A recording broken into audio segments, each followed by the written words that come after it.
जय जगन्नाथ। आज आम यह भिडियो रे आलोचना करवा वास्तव में दुख आमर मनर इंटरप्रिटेशन बा व्याख्या उपर निर्भर करे।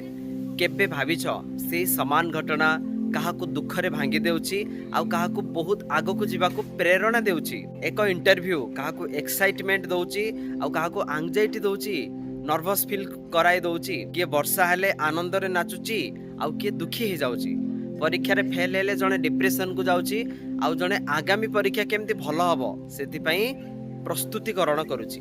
वास्तव में दुख घटना रे न थाए, से घटना को आमे केमिति बुझुछे, केउ एंगल रे नेउछे, ताकू आमे केमिति परसीव करुछे, आम मन रे केमिति रूप रे रूपायित करुछे ताहा ऊपर निर्भर करे घटना आम पई सुखकर किंबा दुखकर हेबो। श्रीमद् भगवद गीतार 2 नंबर अध्याय 14 नंबर श्लोक रे कहा जायछि, मात्रा स्पर्शास्तु कौन्तेय शीतोष्ण सुख दुःखदाः आगमा पाइनो नित्यास्तां स्थितिक्षस्व भारत। बाह्य जगत रे इंद्रिय जनित सुख दुख बाहरु आसुतवा क्षणिक अनुभव मात्र, यह टेम्पररी अटे। ऋतु आसे आउ चली जाए, ठीक से परि एमाने सब अनित्य अटंती। एथिरे मन विचलित न करी धैर्यर सह सहिबा दरकार। जे कोनोसी परिस्थिति आसिले जदि आमे भाबिबा दिस टू शाल पास, अर्थात यही अवस्था बा यही घटना भी चली जीवो, ताले आमे एक प्रकार विचलित हेबा नहीं, काहे संसार प्रतिक्षण बदली जाउची। एहा हेला रिचार्ड लाजारस को कॉग्निटिव अप्रेजाल थ्योरी। यही सिद्धांत अनुसार जे कोनोसी घटना घटिले प्रथमे आम ब्रेन दुईटी कथा भाबे। प्रथमे प्राइमरी अप्रेजाल प्राथमिक मूल्यांकन, यही घटना मो पई कौन अटे, लाभकारक ना क्षतिकारक। आपण प्रथमे भावंती कि समस्याटी आपनक पई क्षतिकारक अटे ना विपज्जनक लाभदायक ना कौन। सेकेंडरी अप्रेजाल रे द्वितीय मूल्यांकन रे आपण से सेम घटना को अलग भाव रे मते भावंती। आम ब्रेन यह भी भावे कि मु यह को संभाली पारिबी कि नहीं। कौन छोट घटना घटिले दीटा कथा ब्रेन भाविबो, यह मो पई सुखद ना विपद। एठरे आपण निजर शक्ति बा साधन विषय भावंती। जदि आपण भावंती कि आपनक पाखरे यह को सामना करिया पई यथेष्ट साहस शक्ति संबल अछि, तेबे आपन को चाप कम अनुभव हुए, उत्साह अधिक मिलिबो। आउ जदि सेही घटना को एक थ्रेट परि प्रॉब्लम परि भाबिबे ताले अवसादग्रस्त हेबे। तेणु घटना प्लस आपनकर विचार इज इक्वल टू आपनकर भावनात्मक प्रतिक्रिया। मेंटल स्ट्रेस हबो किमा हैप्पीनेस। गोटिए उदाहरण देके बुझिबा। दुई जण लोक को भाषण देया पई कोआ गला। प्रथम जन जदि भाबिबे मोर भाषण देबार अभ्यास नहीं, यह विपज्जनक, जदि किछि भूल हुए लोक माने मोर मजाक उड़ेबे, तेणु यह मो पई ठीक नुहे। तापर आम ब्रेन भाबिबो मु याको संभाली पारिबि नहीं। हेले भी जदि से भाषण देबे ताहले अधिक मानसिक चापग्रस्त हेइकि देबे, दुखी हेइकि देबे। हेले बाकी अन्य जनक जदि भाबिबे मोर भाषण देबार अभ्यास अछि, मु एते लोक के सामने रे भाषण देबार सुजोग पाइली, यह सबुठ भल कथा, यह मो पई बहुत भल सुजोग हैला। तेणु से याको सुजोग बोली माने अति उत्साह सहित भाषण देबे। एठी मानसिक चापग्रस्त हेबे नहीं, बरम उत्साहित हेबे, आनंदित हेबे।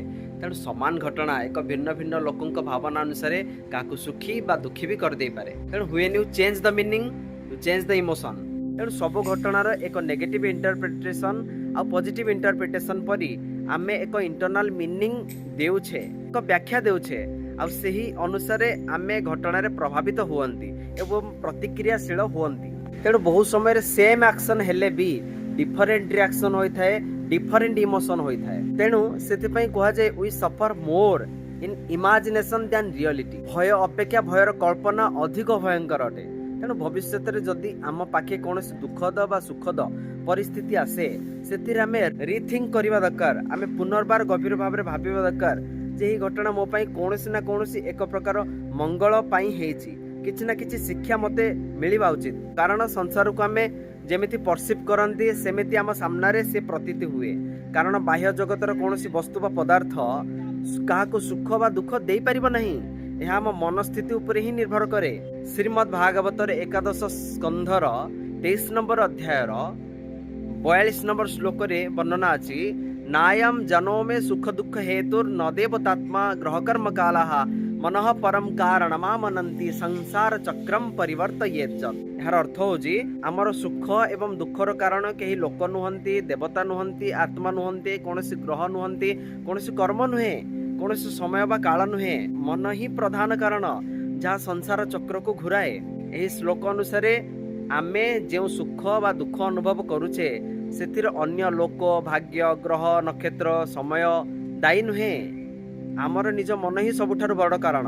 ମନୈବ ମନୁଷ୍ୟାଣାଂ କାରଣଂ ବନ୍ଧ ମୋକ୍ଷୟୋଃ। ମନ ଶାନ୍ତ ହେଲେ ସୁଖ, ମନ ଅଶାନ୍ତ ହେଲେ ଦୁଃଖ। ଆଉ ଗୋଟିଏ ଭଲ କଥା ହେଲା, ଭଗବତ ଗୀତାରେ ଏକ ଶ୍ଲୋକ ଅଛି 2 ନମ୍ବର ଅଧ୍ୟାୟର 50 ନମ୍ବର ଶ୍ଲୋକରେ, ଯୋଗଃ କର୍ମସୁ କୌଶଳମ୍। କର୍ମକୁ ଦକ୍ଷତାର ସହ କୌଶଳର ସହ କରିବା ଦରକାର। ଏହା ହେଉଛି ଶ୍ରେଷ୍ଠ ଯୋଗ। ବାହ୍ୟ ପରିସ୍ଥିତି, ଘଟଣା, ବାତାବରଣ, ଲୋକଙ୍କ କଥା, ଅତୀତ କାଳ ଏସବୁ ଆମେ କଣ୍ଟ୍ରୋଲ କରିପାରିବା ନାହିଁ। ହେଲେ ଆମେ ଆମ ରିଆକ୍ସନ୍, ଆମେ କେମିତି ରେସ୍ପନ୍ସ ଦେବା ତାକୁ ଆମେ କଣ୍ଟ୍ରୋଲ କରିପାରିବା। ଏଇ ଘଟଣାରେ ଆମେ ଦୁଃଖୀ ହେବା କି ସୁଖୀ ହେବା ଏହା ଆମ ହାତରେ ଅଛି। ଏହା ଉପରେ ଆମର କଣ୍ଟ୍ରୋଲ ଅଛି। ତ ଆମେ ପଜିଟିଭଲି ରିଆକ୍ଟ କିମ୍ବା ନେଗେଟିଭଲି ରିଆକ୍ଟ କରିବା ଏହା ଆମ ହାତରେ ଅଛି। ତେଣୁ ଦୁଃଖୀ ବା ସୁଖୀ ହେବା ଏକ ବାଛିଲା ପରି କଥା ହେଲା। ତେଣୁ ସବୁ ପରିସ୍ଥିତିରେ ଆମେ କେମିତି ସମବୁଦ୍ଧି ସମ୍ପନ୍ନ ହେବା ତାହା ଉପରେ ସର୍ବଦା ଧ୍ୟାନ ଦେବା ଦରକାର। ଜୟ ଜଗନ୍ନାଥ।